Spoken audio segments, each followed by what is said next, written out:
जय हिंद, जय भारत। दोस्तों, कुछ एक बातें आपको जाननी बहुत ज़रूरी हैं। देश आज़ाद होने के बाद भी 70 साल तक कांग्रेस देश के ऊपर राज करती रही।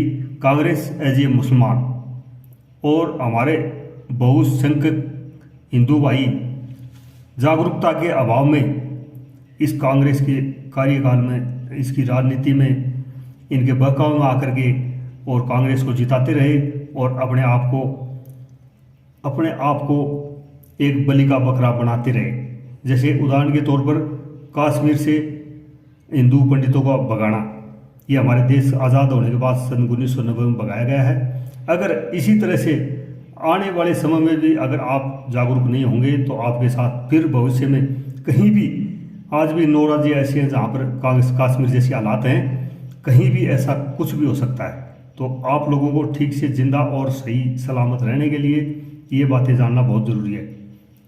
बर्बाद होने के लिए ज़रूरी नहीं है कि शराब, जुआ या इश्क किया जाए। आप 2024 में कांग्रेस को वोट भी दे सकते हैं।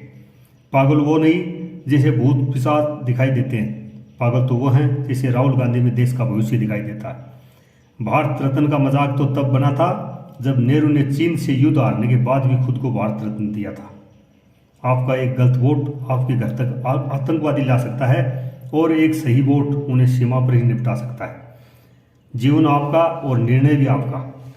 प्रियंका विश्व की पहली ऐसा नेता है जिसका मायका और ससुराल दोनों जमानत पर चल रहे हैं, मगर फिर भी उनकी पार्टी नारे लगाती है कि चौकीदार चोर है। बाबर का बाप उज्बेकिस्तान का, माँ मंगोलिया की, वह मरा अफगानिस्तान में और उसका मकबरा काबुल में, मगर बाबरी मस्जिद चाहिए अयोध्या में। मजे की बात ये कि समर्थन भी कांग्रेस ही कर रही है। रामचंद्र कह गए सिया से ऐसा कलयुग आएगा, माँ बाप की शादी चर्च में होगी और बेटा ब्राह्मण कहलाएगा। धर्म बदला, जाति बदली, बदल दिया है गोत्र, दादा गड़े कब्र में पंडित बन गया पौत्र। वो कांग्रेसी भी रो पड़ा आज माँ का खत पढ़कर, जिसमें लिखा था अब तो गांव आया करना बेटा, बीजेपी सरकार में सड़कें पक्की हो गई हैं और बिजली भी नहीं जाती। बहू को भी गाँव लाना बेटा, अब शौचालय पक्के बन गए हैं। एक जमाना था जब जनता आंदोलन करती थी और नेता घर बैठ के मजाक लेते थे, मगर आज मोदी जी ने ऐसी परिस्थिति कर दी है कि भ्रष्ट नेता आंदोलन कर रहे हैं और जनता शांत बैठकर घर पर मजे ले रही है। इसे कहते हैं अच्छे दिन। विदेश के नेता मोदी के पीछे पागल हैं और भारत के नेता मोदी के कारण पागल हैं। केवल फेविकोल ही नहीं जोड़ता, मोदी का डर भी जोड़ता है। चौकीदार को वोट देना पक्का नहीं था, लेकिन जिस तरह चोरों को इकट्ठा होते हुए देखा तो प्रण कर लिया कि चौकीदार को रखना बहुत जरूरी है। गद्दारी के किले ढह गए राष्ट्रवाद की तोप से, सांप नेवले एक हो गए मोदी तेरी खौफ से। देश को बेचने वाले एक हो सकते हैं तो देश बचाने वाले एक क्यों नहीं एक हो सकते। 1977 में इमरजेंसी लगी थी। सन 1984 में सिखों को मारा गया था। सन 1990 में कश्मीरी हिंदुओं का नरसंहार करके कश्मीर से भगाया गया था। तब तक संविधान सुरक्षित था। 7 वर्षों में 1300 का आतंकवादी मरने से संविधान खतरे में आ गया। जिस प्रियंका वाड्रा को कांग्रेसी माँ दुर्गा का अवतार बता रहे हैं, उसके बच्चों का नाम रेहान और मारिया है।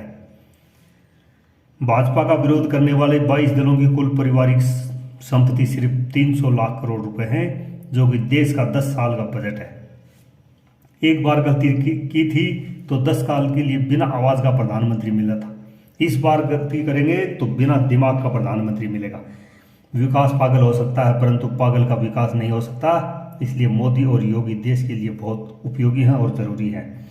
नमो को वोट दे दिया जा सकता है परंतु नमूने को नहीं। अगर आप लोगों को ठीक लगा है तो शेयर करें, लाइक करें, सब्सक्राइब करें और भाइयों को भी जागरूक करने की कोशिश करें। और जो कांग्रेसी हैं, जो इससे खुश नहीं हैं, वो अपना गुदड़ी में सिर दे करके सिर पीटते हुए सो जाए। धन्यवाद दोस्तों।